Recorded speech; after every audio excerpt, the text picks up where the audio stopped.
up, mga kabalitaktakan? Grabe ha, synchronized tayo. For the first In time. fairness. Same tayo ng peach. Ay, sorry.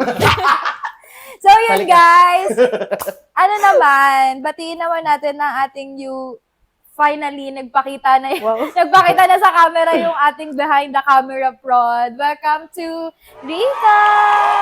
Di mo lang palakpak. Ay, sorry. Welcome to Rika. Welcome Rika's channel. here. Welcome here, Rika. Sige, one yun. Ano yung number? Anyway. Oh, yan ang masasabi mo. Ngayon ka lang nagpakita. No comment.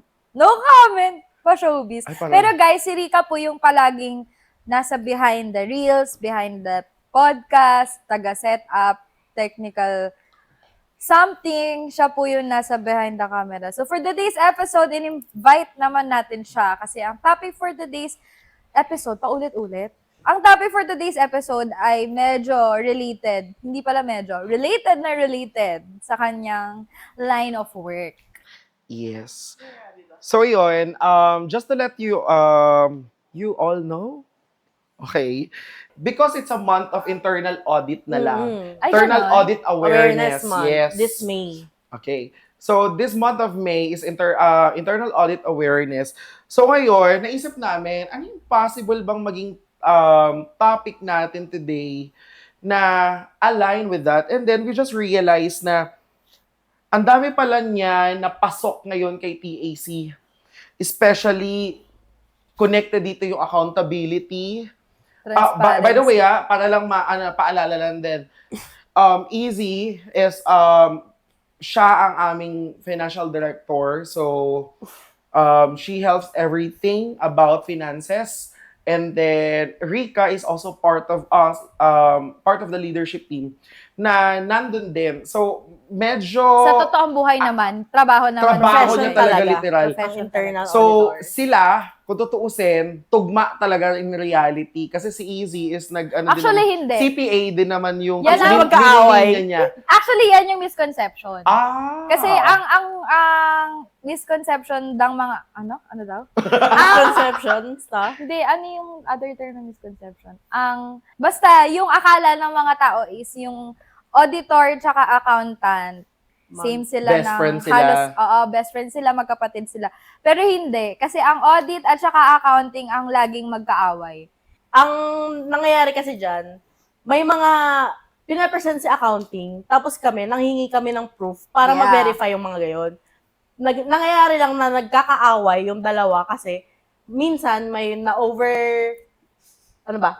may na-overlook ang accounting, then minsan may mga gaps talaga na hindi natin maiwasan, kaya nagkakaaway sila. Pero hindi naman totally away. Oo. More on miscommunication lang talaga. But, tingin ko, ang aga, no? Nag-iinit na kagad Grabe, sila. ang lalim. Wala pa. Kaya pala guys. Sakto pala talaga yung Wala suot pa ko to. ngayon, na puti ako at silang dalawa naka-dark. Para sa ganun, panig talaga. By the way, yun nga nung naisip namin yung topic na to, pasok siya dun sa about na accountability, especially yung minamatter natin dito. But, the main point is all about transparency din. And, hindi naman siya mag-work kung hindi din siguro naging part ng naayos ng leadership yung organization natin. Kasi usually ang alam lang nila right now kay TAC is church choir itself. Na nagko-content. Yes, nagko-content. Right now, ito lang naman yung nagiging additional natin. But, gumagawa din naman, hindi, napanood nyo na rin naman yung nagiging performance namin outside or yung minsan pag nagpe-perform din sa mga events or yung sa mismong mga events. So, aside from that, behind dun sa mismong mga ginagawa namin is maraming planning, communications at all. Hindi lang siya guys yung parang basta makapag-event lang kami or basta may gagawin kami. No. Madami siyang departments at bawat departments nun. Kami rin. Mahaba ang due process. Sabi nga Oo. maliit lang kung titignan yung numbers Pero malaki natin. siya. Pero, we make sure na, may proper delegations tayo. Nang sa Kumbaga, ganon, sa isang event, kasi kapag sinabi mong event, parang D-Day na yung nasa isip ng mga tao. Hindi. Kasi ang pinakamaraming trabaho dyan is yung production the day before events. The Always. days before the from event. planning pa From lang. planning. planning, delegation, execution, budgeting, Logistics. logistics, lahat yan, pinapolish muna namin bago mapunta dun sa D-Day itself. Para pagka sapit ng mismong event na yon, malinis lahat, smooth lahat ng bagay. So, pinaka-concern namin kada may gagawin kaming events is yung financial and yung budget. Yun talaga yung una naming ginagawa. Kada may ipopropose na, kunwari si Ate MJ mag-propose ng event, tanong agad dyan, okay, magkano costing? Okay, magkano budget? Magkano gagastusin natin? Kasi from there, doon mo malalaman kung paano ka kukuha ng fund para masagawa yung event na yun. Diba? Kasi hindi siya ganun kadali, especially hindi namin siya ginagawang bread and butter itong mismong choir. So literally ang bumuo sa amin, as you all know naman, is yung service. Kaya yung mismong mga nagagawa namin ng paraan para makaipon, yung mga allowances na naiipon namin, we make sure na nagagawa namin yung mga events, especially yung last time lang, di ba, yung charity natin or yung binubuo natin for the charity or outreach natin. So anong ginawa natin? We take the opportunity na i-grab yung chance dun sa Mother's Day. Di ba? And yung planning nun, hindi siya ganun kadali. Even yung brainstorming, kasi hindi yung original plan. Grabe ang sleepless nights niyo doon. Oo. Yun yung point na Nyo talaga kasi natutulog siya. Masarap buhay ko, guys. Kasi nung time na yun, ako talaga yung nagbebenta. Kaya kung makikita ko ako, nag-aabot ako ng flowers, ako yun. Defensive pero ano yun kudos to kay Rika kasi ano siya, hindi siya ganon. Hindi Introvert po ako, guys. Kung alam nyo lang. So, yung time na yun, nakita Big step. big step yun, tsaka doon namin nakikita lalo yung nagiging tulungan. Kasi kung sino yung team na nandun as in, mula umpisa hanggang dulo, nag-keep pa din yun, nag-stay pa din talaga siya. By the way, so, eto na nga, total na pag-uusapan na natin tong kanina sinabi nyo, di ba, yung about misconceptions. How about, let's talk naman yung about yung nagiging misconceptions or misconception ng tao about a particular choir organization.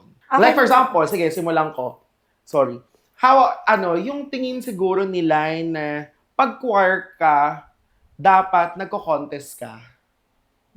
Automatic dapat nagko-contest ka, na yun yung ina-expect nila. Competition talaga. Competition talaga. There's a competition at all.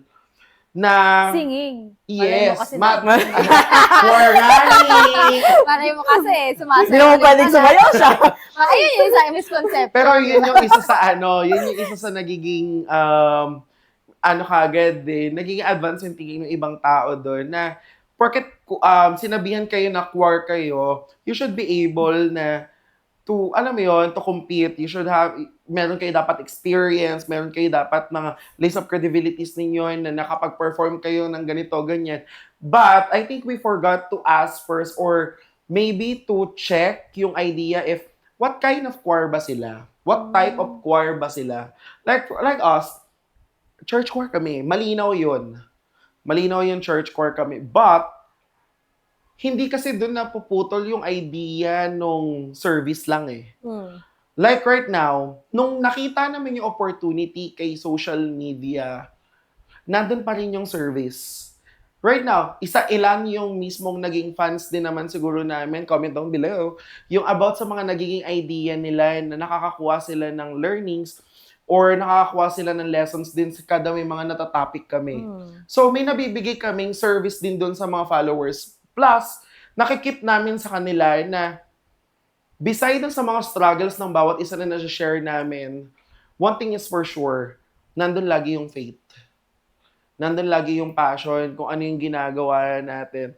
So, siguro hindi lagi na nakikita yung idea na may tunog kasi silang sinasabi pag choir competitive choir ka eh. Parang dapat ang buga mo, buga ka.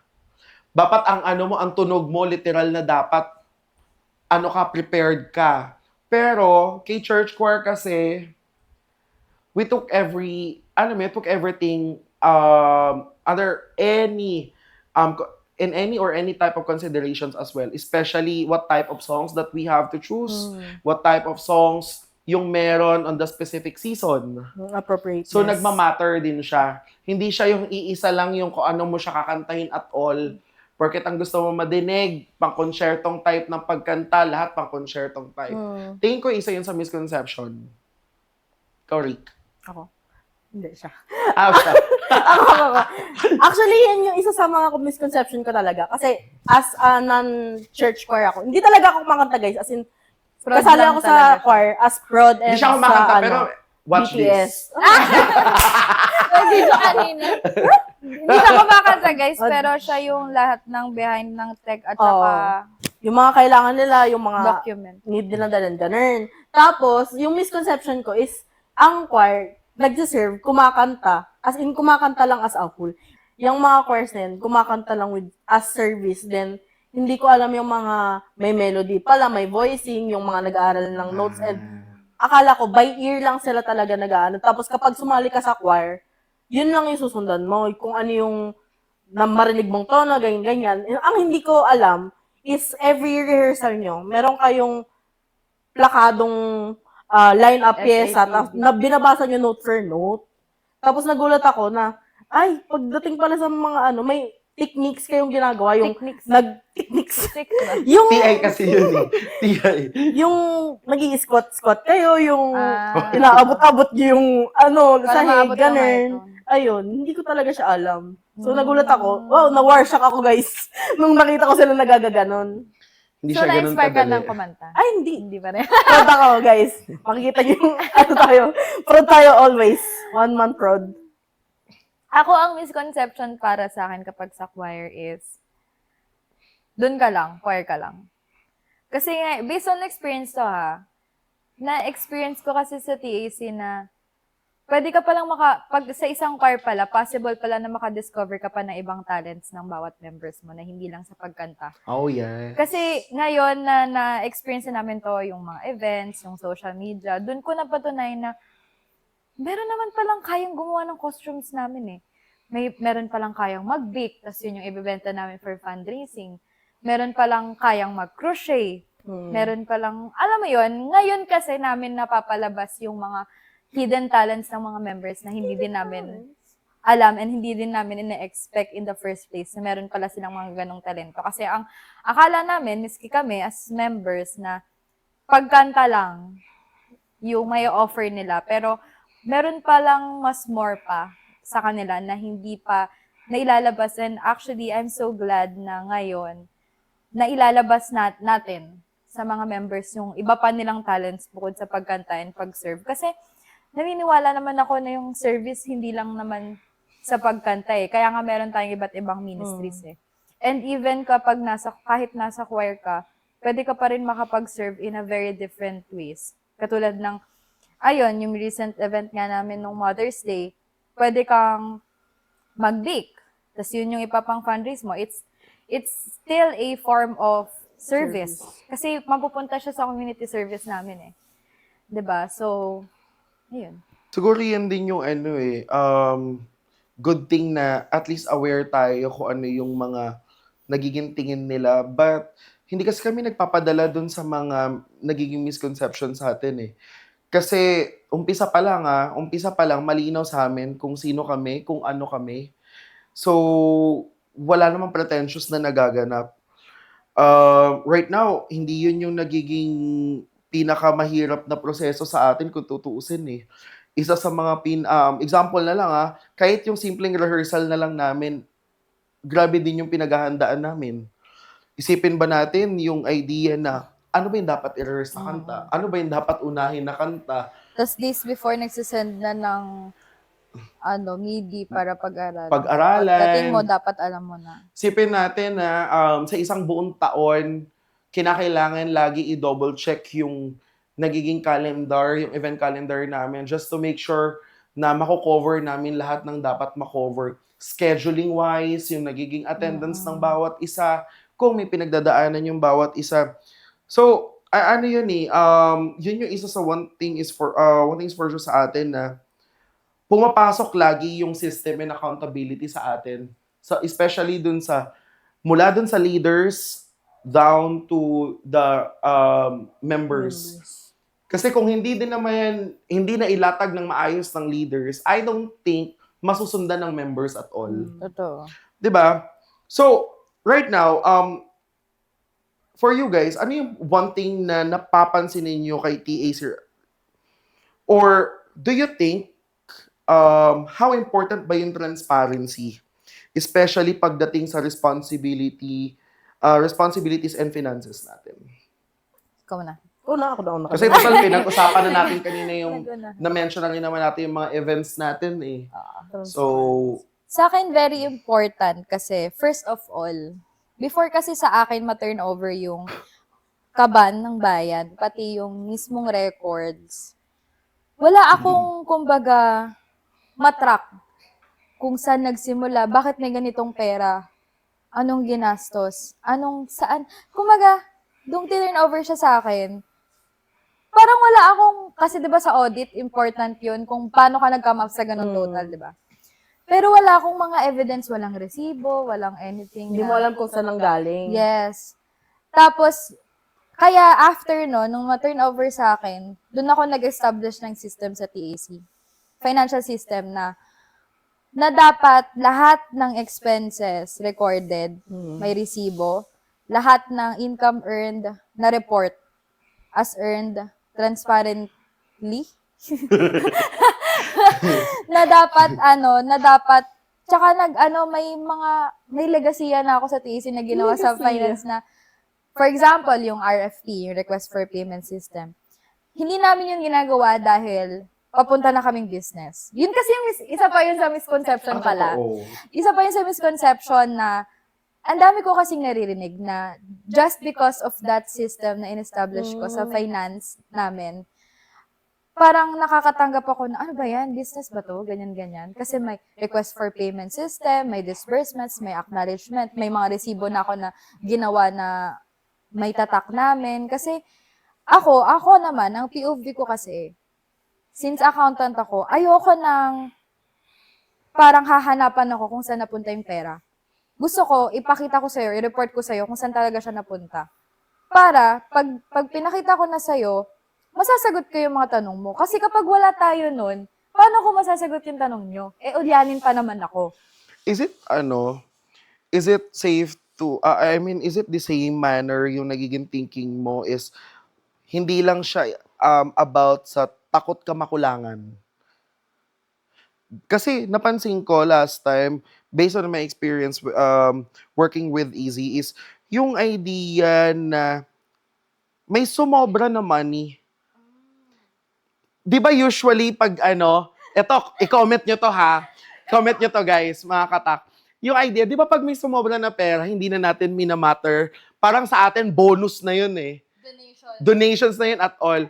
Pero, nung time nung sa kanya, Nagalit ako. Nagalit siya. Kasi ang sabi niya nun, saan galing to? Sino to? Saan galing to? Kasi may price na ganito. Bakit kayo nagbenta ng sobra? Parang gano'n. Oh. So parang, So, din yung napansin ko kasi kung tutuusin, 'di ba yung usual sa isang tao or sa isang pag may ganyan is ang makikita mo lang nag-worry yung nag-handle ng pera o yung mga tinatawag na treasurer is pag nakukulangan. Pero Sobra ba yan?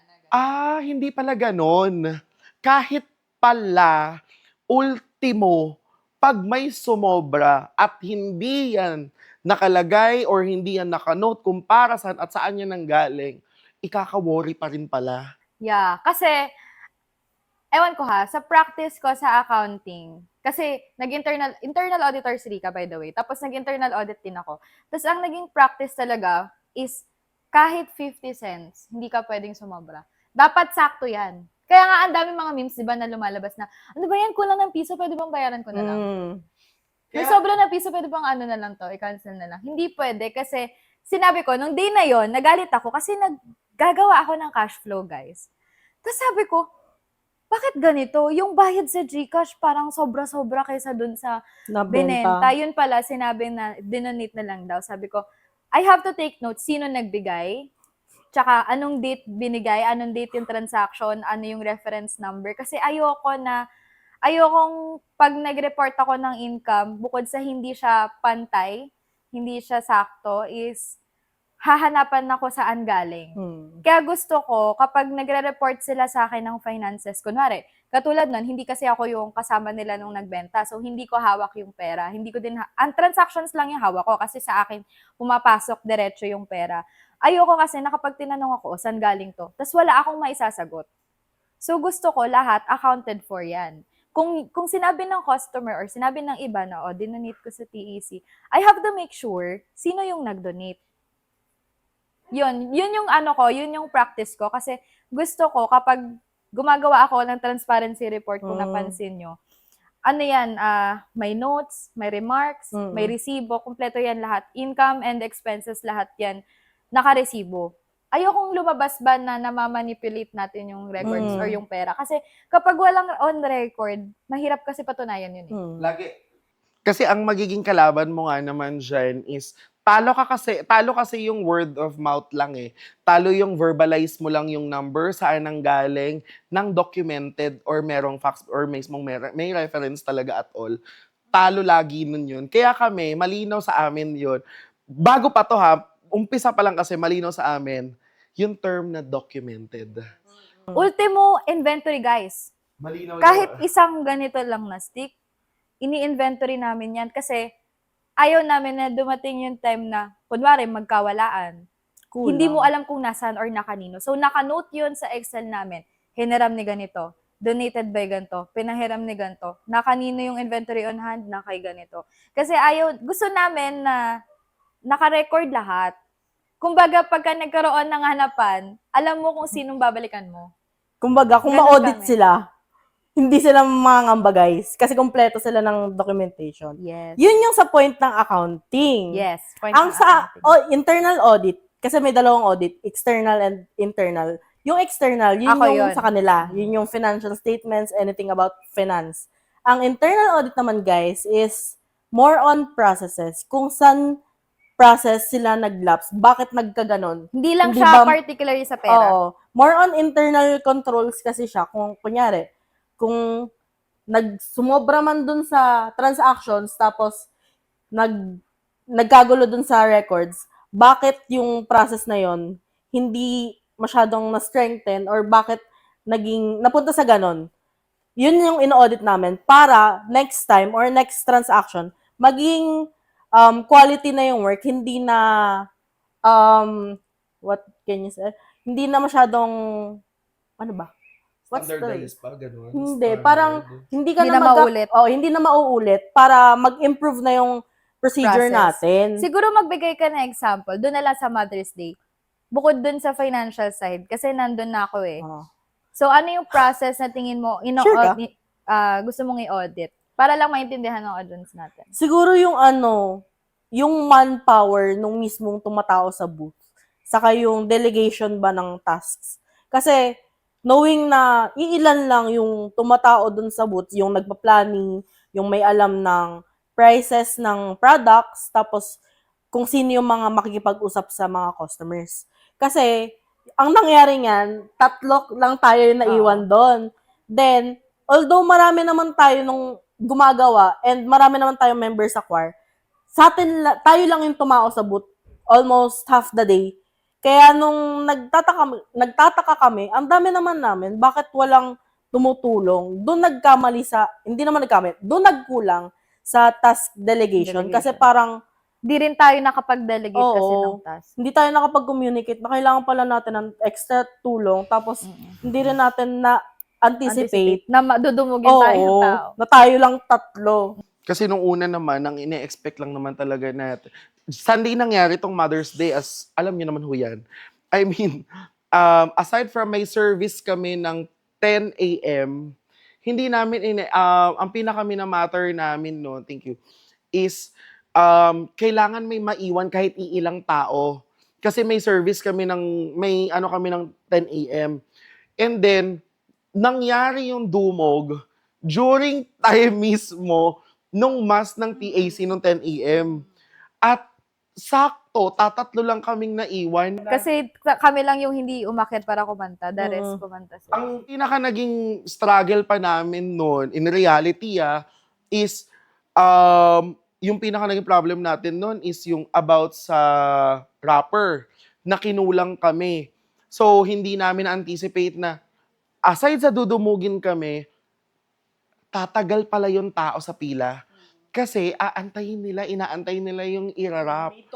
Yes. Hindi din natin na-anticipate yun na may mga magme-made to order. Oo, kasi ang akala namin, baka okay na sa kanila na ganun, or kaya may ibang products, ay hindi pala, mas nag-enjoy pala sila doon, na may freedom sila, piliin kung ano yung gusto nilang magkakasama.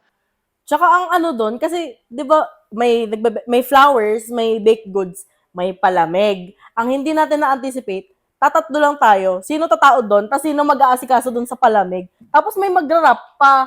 So, May tawag dun sa audit eh. Siguro nasa under din yun ng delegation ng task. Kasi hindi pwede na, naalala mo sa audit yung iba yung recording, iba yung may hawak, iba yung under siya ng delegation. Parang delegation of duties, ganun. task pa din siya. Oo. Yung dapat per department, iba-iba yung tao na nandun. Mhm. Kasi hindi pwede na, sa accounting Oo, side, kasi naisip hindi ko. pwede na kung sino may hawak na pera, siya rin yung Oo. magre-record. Kasi diba? ang nangyayari doon, parang may abuse of authority na mangyayari. Kasi kung sinong hawak ng ganito, siya rin hawak ng ganito. So may times na, may instances na pwedeng ma-abuse. Tsaka Hindi naman natin collusion. pwede yun. Tingin ko isa din yan. Bear with us guys ha, sa Sorry, masyadong terms. technical. Hindi, kasi ito din naman yung purpose talaga natin. Tingin ko isa din yan sa nung binabanggit nyo na yung yung task and delegations na yan, yun yung isa siguro na hindi iniisip ng karamihan or hindi naaaral yung ganyang klaseng linya. Kasi, ang thinking lang natin, pagdating sa word na audit, is all about money. Money lang siya. Hindi Sa pala. sa internal audit Yes. sa plus. Pero sa external audit kasi lahat yun pera.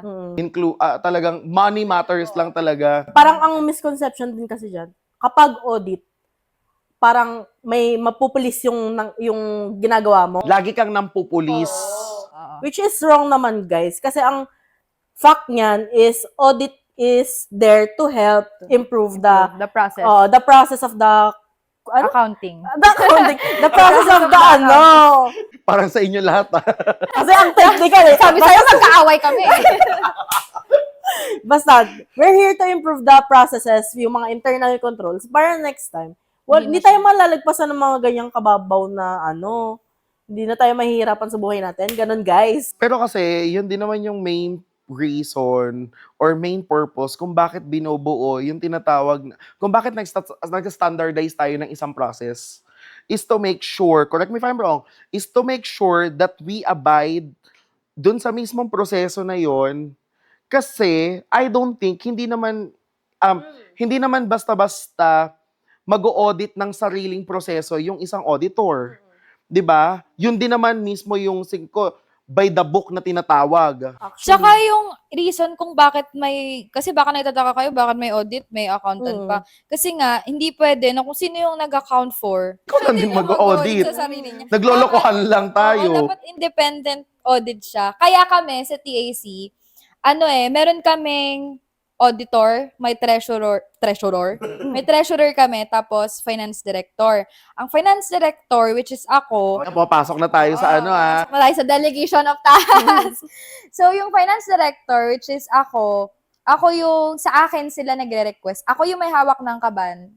Sa akin sila nagre-request. Lahat ng documents papasok sa akin. Ako yung nagre-release. Ako yung nag-a-approve ng budget ni treasurer.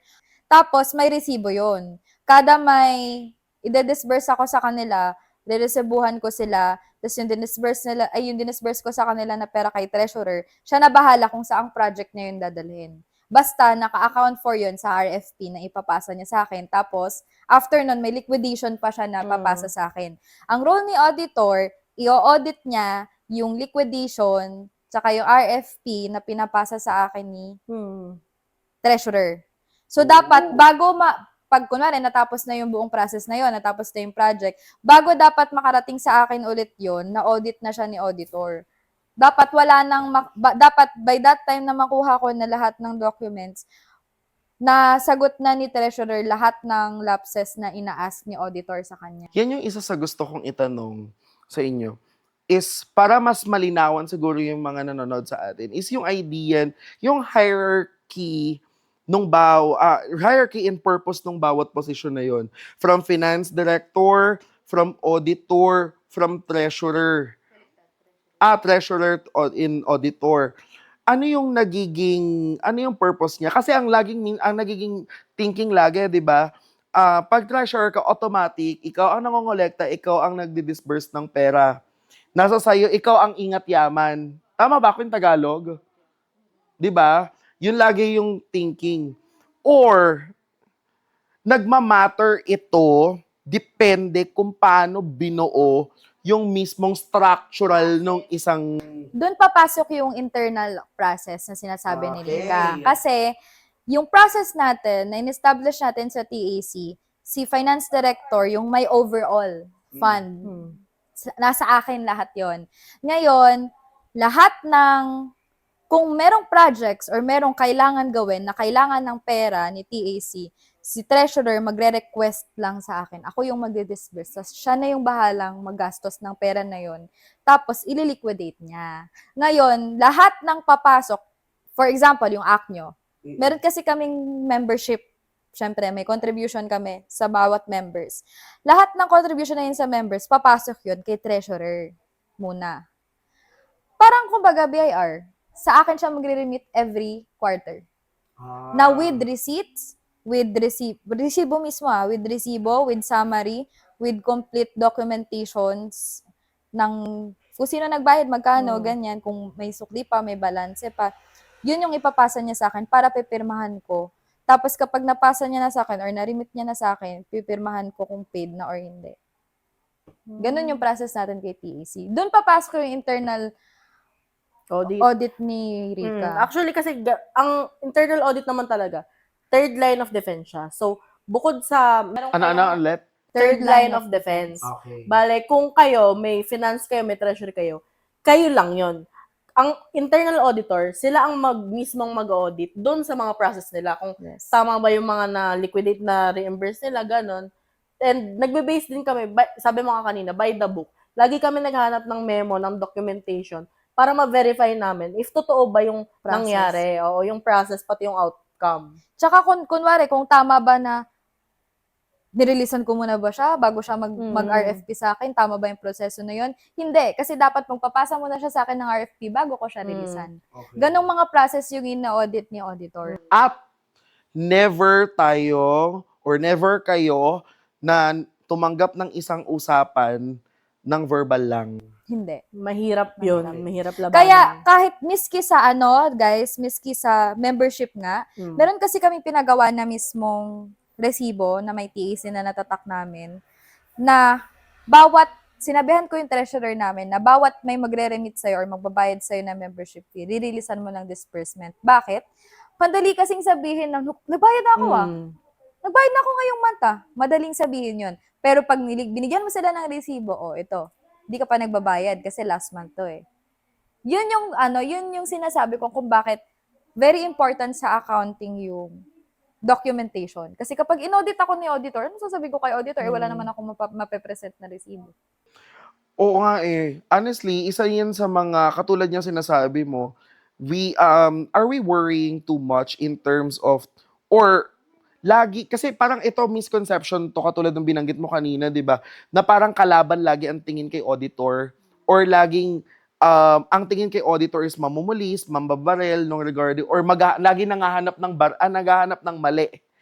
Kasi parang nga, di ba? Ayan, audit na naman ako. Hanapan na naman ako ng mali. To be honest, tama naman. Tama naman, pero ang thinking kasi nila, kapag in-audit, lahat na ng ginawa nila is mali.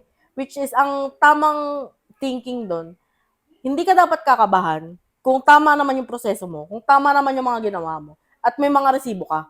Wala kang dapat ikabahala. Kaya lang naman kami nagiging kaaway is, ang thinking nila, or yung traditional thinking, magkakaroon sila ng penalties, mga violations sa code of conduct na kung ano meron sila. And yun yung nagiging consequence. Pero in fact, tumutulong lang din kami sa process nila. Para next time, if nagkaroon man ng lapse or kunyari, magkaroon ng investigation sa kanila, may malalabas silang pruweba, ebidensya para ma-counter yung allegation sa kanila. So kumbaga we have to correct that wrong thinking na auditing is not just finding mistakes at all. They are being built kasi nga they want to help us in terms of what we can do to improve the process, but most especially we have to know that we adhere the process. Kasi yun yung tingin kong agad ay pag narinig agad nila na i-audit ako, kinakabahan ka na agad kasi doon pumapasok yung idea na may ginawa kaya akong shortcut. Kasi katulad ng sinabi mo kanina, di ba, hindi pwedeng easy mag-release ka lang, may proseso. Hindi porket sinabi mo na kailangan mo na, pwede na akong mag-release sa'yo.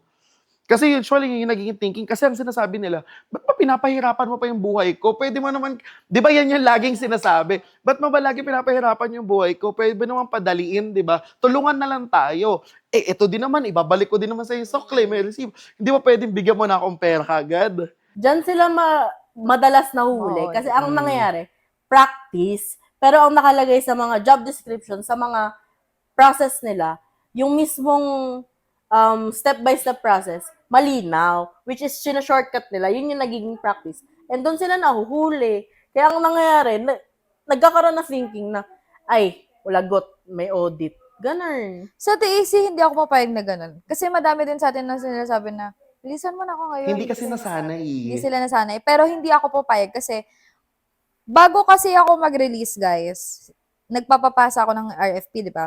Kapag may pinasa sila sa akin ng RFP, ibabalanse ko pa kung kaya ko siyang i-release. Hindi ako basta-basta nag-release kasi what if ang nakalagay sa RFP, ang hinihingi nila sa akin, 20,000, 20,000 na lang yung budget ko, di na-release ko lahat. That is why, kailangan ko kapag nanghihingi sila sa akin ng pera, nagpapapasa ako ng RFP kasi binabudget ko and fino-forecast ko din kung kaya ko bang mag-release. Kasi hindi naman pwede na release lang ng release tapos wala naman tayo nakukuha pa balik. Kung Ayun. palabas siya lahat, tapos wala namang ROI yung pinapa-release nila sa akin, wala nang mangyayari sa atin. Wala Paano nga. na yung Ayan. Kaya kailangan din, kada may ganyan, may proper approval talaga Oo. sa mga process nyo. So isa yung masasabi natin na maki-clear nung thinking or negative thoughts about if there's an auditor, we have to love them. Especially kung we follow what should be followed. Kaya nga may binuo na process, may standard process kasi nga we have to make sure na yung accountability na susunod. Kasi, kung tutuusin, minsan mapapaisip ka din sa idea nila na, oo nga, banggit kanina pa ng practice. Yung ibang tao, iba kasi yung nature, iba yung naging practice nila at all. Kasi kung tutuusin, hindi naman ganun yung tinuturo sa iba. Ang tinuturo lang sa iba, eto, 1 plus 1 equals 2. Literal na agad yon. Nakakalimutan na kung asan ba manggagaling yung mismong 1 and 1. Sa tingin ko, ngayon kasi sa atin, sinuwerte lang siguro tayo sa TAC kasi may mga profession talaga yung audit at accounting sa amin.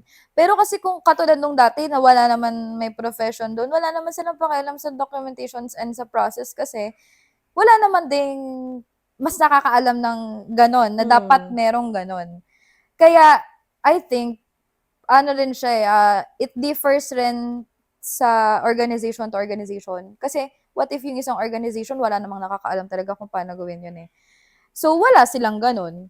Pero, ayun nga, sabi ko nga, swerte din talaga yung TAC kasi at least now, meron na kaming process na mga ganito na actually hindi lang tungkol sa pera Hindi lang siya sa financial kasi dami naming mga documentations na ginagawa such as yung postmortem documentations. Para saan ba yun? 'Di ba? May mga, kasi yung ibang tao, parang ang sinasabi lang sa amin na kasi pinapahirapan niyo pa yung sarili niyo, gawa kayo ng gawa, ganyan, Yes. ganyan. Which is not, kasi bawat ginagawa namin na mga ganon na proseso, meron siyang purpose. Hindi lang siguro napapansin kasi wala sila doon sa leadership or hindi lang nila na-appreciate kasi ewan ko, may mga tao talaga na ayaw ng proseso kasi gusto palaging shortcut. Pero dadating yung araw na marirealize nyo kung bakit mahalagang may proseso. Lalo na pag umalis kayo sa organizations, sa totoong buhay na very important. Sa trabaho, very important ang proseso.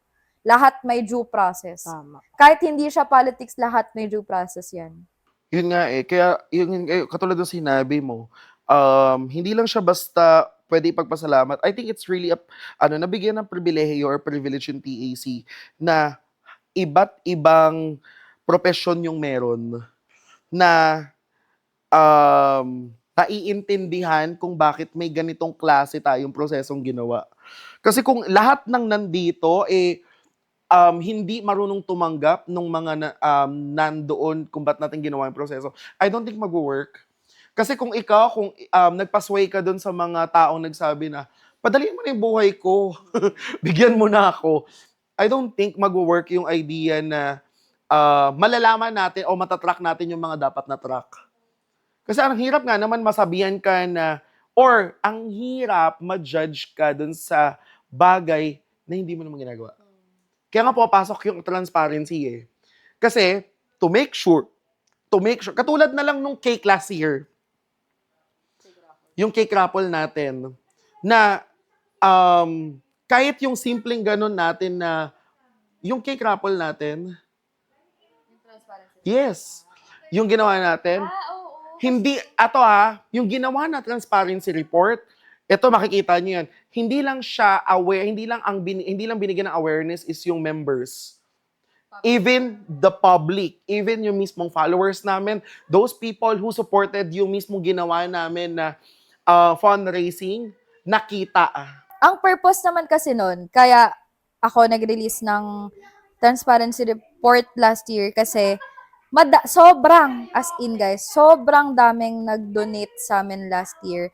And ayoko na makita nila na walang, ano mo yun, gusto ko makita nila na may pinatunguhan yung mga dinonate nila and yung mga nakuha talaga namin na funds for that event. Kaya nag-release ako ng transparency report. Kasi gusto kong makita nila kung magkano yung nagastos namin at kung magkano yung nakuha namin. Na wala napunta sa TEC doon. Walang napunta guys sa TEC fund doon kasi lahat yun pinunta namin sa charity. Kaya, isa talaga sa main purpose nun is para mapakita namin sa public na wala po kaming kinukupit. Wala kaming kinukuha dyan. Kasi kung ano yung dineclare namin na purpose, dun siya napupunta. Yun yung importance ng transparency report.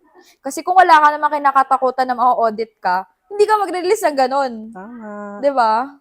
Kasi yun yung nun, sabi ko nga, nung nabanggit mo nga yung naging issue na yun, napakahirap nun kasi ma-judge yung isang grupo dahil lang sa isang tao na mali yung thinking niya bakit binuo yung ganong klase. 'Di ba? Kaya yung time na sinabi yun nung nag-release nun, I think yun nung biglang may mga followers or mismo na kumundi na dun sa tao na yun, we don't want that to happen. We don't want na parang may parang magiging ganon. But they are trying to defend us only. They are trying to show or to tell them na, hey, yung pinagtatawanan ninyo, may purpose yun. Kaya nga natawagan na kaming choir with a purpose eh. We're not just here to, alam mo yun, simply to serve, kasi alam na ni Lord yun. But we are really here na aside from sa service na yun, ano pa yung magagawa namin within the community itself? 'Di ba? Okay, siguro magbigay ako, hingan ko kayo ng pwede nyo, kasi katulad yan, nagbigay kayo ng, magkaiba kayong course eh. But, magkaiba din kayo ng line of work right now, somehow related, but yung mismong learnings and then yung lessons, maybe sabihin na natin, iba yung may overlapping na nagaganap. So, ano yung pwedeng sabihin mo sa ikaw muna, total internal awareness month naman eh. Sige, ikaw pala. Oo. Ano yung pwedeng sabihin mo? Nauna na ako kanina. Gumante.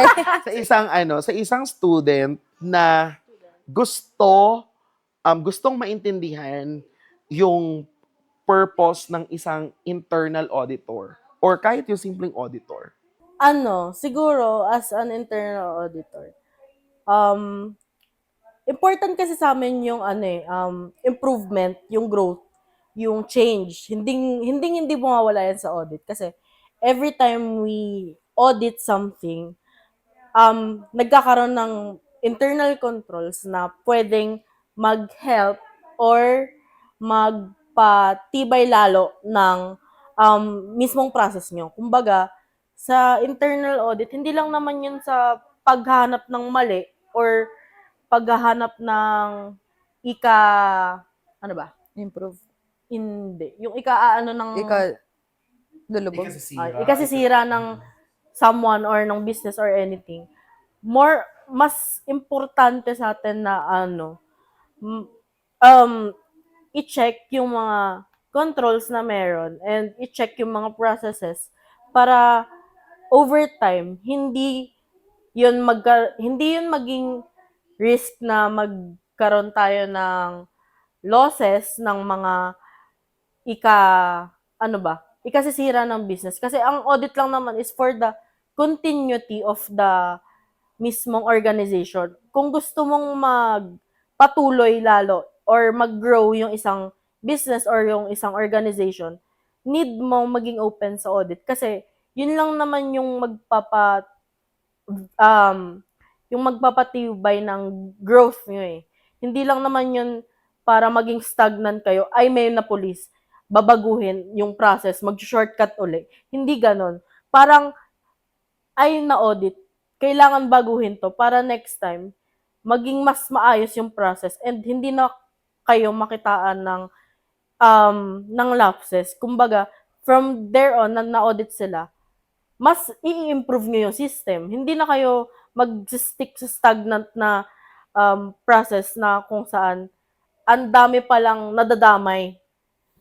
Kailangan yung mag-adapt and mag-compromise para yung ibang departments around you is maging aligned din. Ganon. Pero as a student, ang ano naman nun, ang lalim. Yun Sorry nga din guys. yung iniisip ko eh. Siguro, kasi as a student, hindi mo naman isipin na, ay gusto ko mag-internal audit. Hindi talaga. Walang Wala naman ano ganun. yan. Tsaka yung sa curriculum kasi ngayon, hindi talaga namin alam na merong internal audit. Mm-mm. Kumbaga, na-open na lang kami doon nung nag-accounting na kami. Tapos kapag hindi ka pumasa ng qualifying exam, automatic doon kayo Ayun ilalagay. pa, Kasi guys. yun yung pinaka-related na sa Oo. accounting. Yun Kaya din doon yung lang din namin nalaman. Na meron. Yun din yung isa sa mga myths ng internal audit.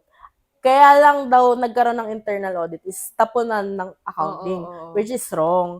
Ang internal audit is super different sa accounting kasi as you know, accounting naman talaga is nagde-deal ng numbers and everything sa financials. Well, Sila internal more on audit kasi, theories. more on theories, more on processes, more on controls. Parang ang ano naman yan. Tsaka bago lang din kasi yung internal audit sa curriculum. Actually, curriculum guys, dati pwede wala pa mag-sabi ng ng college? Bawal. Sorry, guys. Basta yung school namin, guys, sila talaga yung nag-spearhead ng internal audit Yes. course. Kasi, Talaga? Oo, First actually. atin.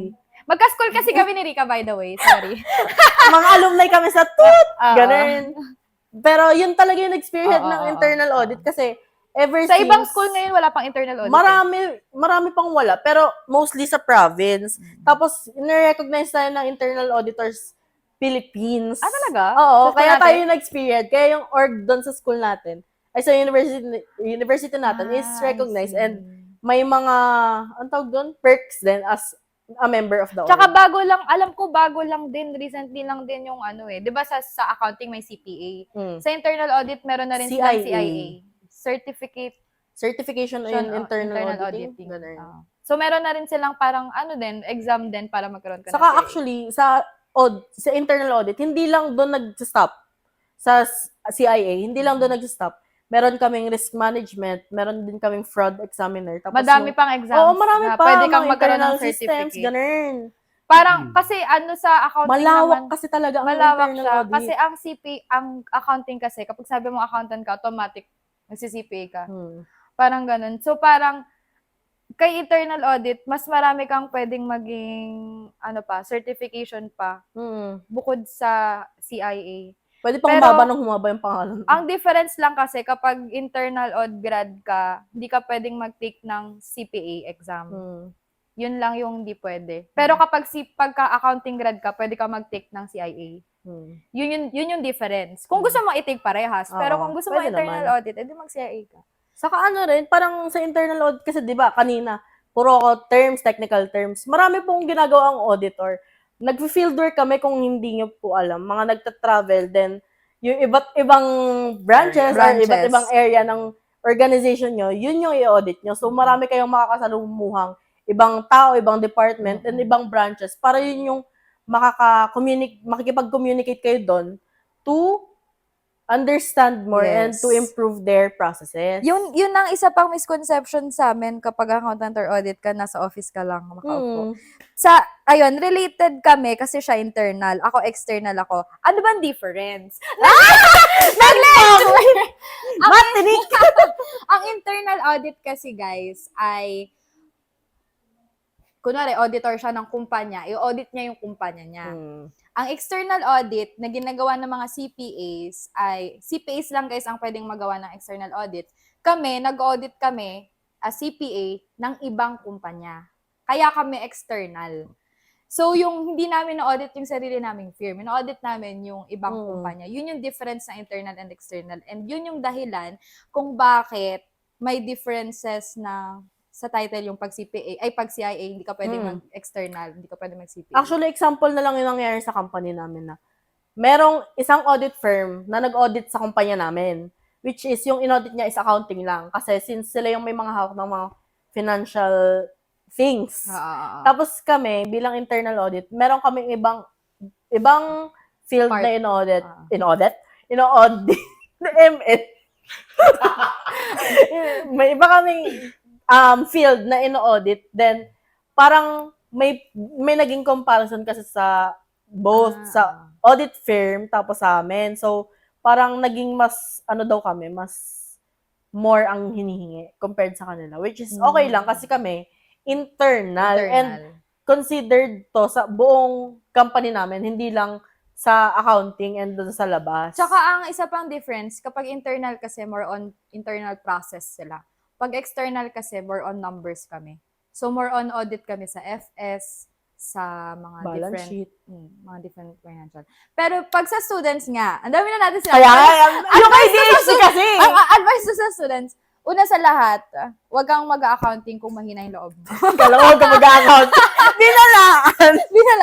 Guys, kasi yung iba, ito, isa pang misconception sa course ko na, plus minus lang yan eh. Plus minus divide times lang yan eh. Huwag kayo maniniwala doon. Mahirap siya. Super hirap niya. And hindi siya pwede sa mga tao na mahina yung loob.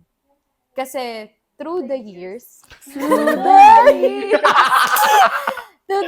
marirealize mo na okay lang pala mag-fail ng once. Hindi, joke. Pero basta, kapag mahina loob nyo, huwag kayong mag-accounting. And kapag lumabas na kayo sa field, actually, yung tanong na Ate MJ is paano nyo maintindihan? Hindi nyo po maintindihan. I'm telling you, internal audit and accounting, hindi nyo po siya maintindihan kapag pinag-aralan nyo pa during college and by the book. Maintindihan nyo lang siya kapag in-apply nyo na siya through OJT or work experience kasi pre-practice nyo na siya. Pero as long as pinag-aaralan nyo siya sa college, may idea kayo kung paano siya gawin. Pero hindi nyo pa siya gaano maintindihan kasi hindi nyo pa siya na-apply. Yun yung ano ko. So, sige. Tsaga lang, guys. Laban lang. Laban. Actually, yun pala yung magiging message ko. Hindi pala. Failure is okay kasi learning is the goal. Kasi kadalasan sa internal audit, ang dami mong times na magkakamali ka, magkakaroon ka ng kulang na findings, yung mga ganun. Uy, share ko lang, nung bago siya sa ano niya. Sorry, hindi ka nakakapagsalita. Sorry. Isa din po ako sa gustong matuto. Okay. Pero, alam mo ba, nung bago si Rika sa trabaho niya, halos everyday yan, magraran sa akin na pagod na ako. Parang ano yun, failure ba ako bilang tao kasi nagkamali ako sa audit ko, kasi parang may mali ako nagawa. Kasi, isa pa sa kinakatakot natin bilang auditor is, pag may mali kang na-audit Ayun nga Kasi kapag mali yung report na pinasa mo sa audit, hindi reliable yung financial information mo. At So, dapat, mali. kapag auditor ka, nag-audit ka ng mali. So, dapat ikaw as Tama auditor, hindi ka Hindi ka nagkakamali. reliable. Oo. So, parang ikaw, syempre, as bago ka pa lang sa field, mararamdaman mo talaga at some point na magda-doubt ka rin sa sarili mo na, kaya ko ba to? Parang reliable ba ako? Parang fit ba sa akin maging auditor? Lalo na pag audit season. There are Ay, hindi ko, seasons. ay! Oo. Okay. Kasi napaka-stress. Tapos na yung April. True. Diba? April, ano yun? Ano April yun? 15 Basta Basta something. yun, something. Kasi kahit yung sa amin sa company, pinagdadaanan naman yan eh. Pero napakahirap lang lalo pag kailangan mo kasing ibigay yung mga dapat mong ibigay. Kaya nga sinasabi ko, bakit kayo hihirapan kayong ibigay yung mga dapat nyo ibigay kung documented naman kayo? Yun yung akin. Kaya never, kahit yung sa department ko, sa profession ko, hindi ako, kahit yung team ko, never nahirapan yan. Comment yung mga tao ko. Alam niyo yan. Kasi, isa yun sa nire-remind ko sa kanila kung bakit mahalaga yung documentations. Hindi ko alam yung halaga sa inyo nun. Hindi ko alam yung halaga sa inyo nun. But for me, may kanya-kanya tayong halaga na tinatawag. Ang halaga lang sa akin nun is, I want to make sure na kaya ko kayong i-cover. Kaya ko kayong i-defend. Kasi as a leader, as your manager, that's my responsibility. Na when someone is telling, alam mo yun, submitting some particular reports na might, alam mo yun, taint your reputation or, kasi hindi maiiwasan. Taint your reputation or sometimes, kinakailangan mong i-depensa yon, hindi ako mahihirapan kung sinunod mo ang dapat mong sundin. 'Di ba? Kaya ngayon lang lagi ko sasabi, I'm not that kind of strict na tinatawag na parang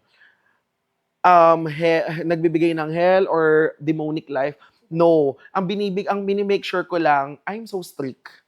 Strict ako in a process. Kaya nga sabi namin, kung bakit kami nagkasundo, ba't tayo nagkasundo?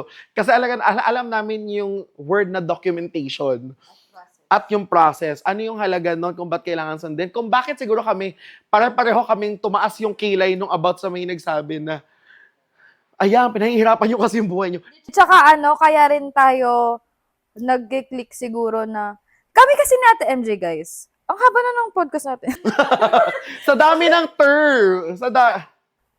Okay, Ano may yan? 7 minutes pa. Sa amin kasi nga, the MJ guys, ever since, first time pa lang, nag-click na kami kasi, di ko alam, siguro same kami ng work ethics. Yun talaga. Yun yung isa sa lagi ko i-remind. Yung practice na sinasabi niya, pumapasok dun yung work ethic kasi hindi mo masasabi na kung ikaw, alam mo yung work ethic mo. Alam mo yung tinatawag mong, yung simpleng, yung discipline. Yeah, may self-discipline ka. Kasi ang hirap pag gumagawa ka ng sarili mong proseso, tapos hindi naman naiintindihan ng mga kasama mo. Saan mo ginawa yan? Saan ang galing yan? Kaya palagi tayo nasa defense eh. Literally. May panels tayo sa Pero defense. ano yun, ito yung sinasabi ko, hindi kasi porket kinwestiyon ka, may mali ka. Kinwestiyon ka kasi gustong maintindihan kung bakit. Kaya nga sinasabi, di ba, pag ikaw may ni-raise ka, nagdi-dispute ka, hindi automatic mali yun. Hindi porket nagbigay siya ng report niya, automatic tama na yun. Pwede mong i-depensa yun. Pwede kang mag-dispute. But, it all depends kung ano ang proseso nyo. Yan yung sa General Assembly natin. Yes. Na sa lahat ng nag-report, sa lahat ng nagsalita, ang ginisa nila ako. Kasi finance. Like, girl, tumagal talaga sa amin siguro isang oras. Hindi dali kasi. Oo, hindi madali. Hindi talaga lagi. Dinefend ko talaga yung... And hindi ko naman siya tinik against them kasi naintindihan ko na gusto nilang maintindihan. Ano ba yung process? Bakit ba may ganito? Ano ba yung Yes. na-establish na ganito? So, pinaintindi ko. Yun yung sinasabi ko na kaya kailangan documented and alam mo talaga yung proseso. Kasi para pag may nagtanong sa'yo, nag-clarify, nag-inquire, alam mo kung paano sila sasagutin. So, ano lang yun, it all boils down yung may discipline kami, yung professionalism namin, na-embrace namin bawat isa, and especially, yung maturity namin dun sa trabaho namin, in-embrace namin talaga. Alam namin yung value, alam namin yung... Kaya hindi kami nagsisingit, hindi namin kailangan magsilipan kung Oy, paano mo ginawa yan? Kasi sinusunod lang namin yung trabaho. Actually, may add ako doon. Kasi as an auditor, kailangan may integrity kaming ina-uphold. So, Yeah. Na-uphold. ina-uphold. So, kailangan, kahit hindi nakatingin yung ibang tao, ginagawa namin yung tama. And hindi kami Yes. nagpapadala sa mga biases or mga conflict of interest. Hirap niyan. Super. So, ayun. I think, ang dami natutunan ninyo ngayon. So, sana, i-comment nyo yan. Comment down below yung mga naging, yung mga tanong pa ninyo. More than willing silang sumagot. Mag-relay lang ako. Hindi ako. Bakit? Hindi, di ba? So again, thank you everyone for joining us tonight or today, kung kailan nyo ito panonoodin. But, we just want to say, this particular special podcast natin, because it's, internal, ano yun? Internal Audit Awareness Month. Haba, no? May ganun pala. Ngayon ko lang nalaman. Every May. So, So, may bago ako natutunan. we hope that this conversation help people realize that every organization, even the ministry and the service na meron tayo, is hindi yun nag-work lang basta-basta. Hindi yun mag-work lang dahil gusto lang natin ng harmony and such. Kailangan nandun yung ma-build yung trust, yung accountability, yung leadership, yung teamwork, and especially yung genuine commitment natin para ma-make sure na alam natin yung ginagawa natin bawat isa. So, again, until see you on the next podcast. Don't forget to comment, like, share, and subscribe. Right. Bye-bye. Bye.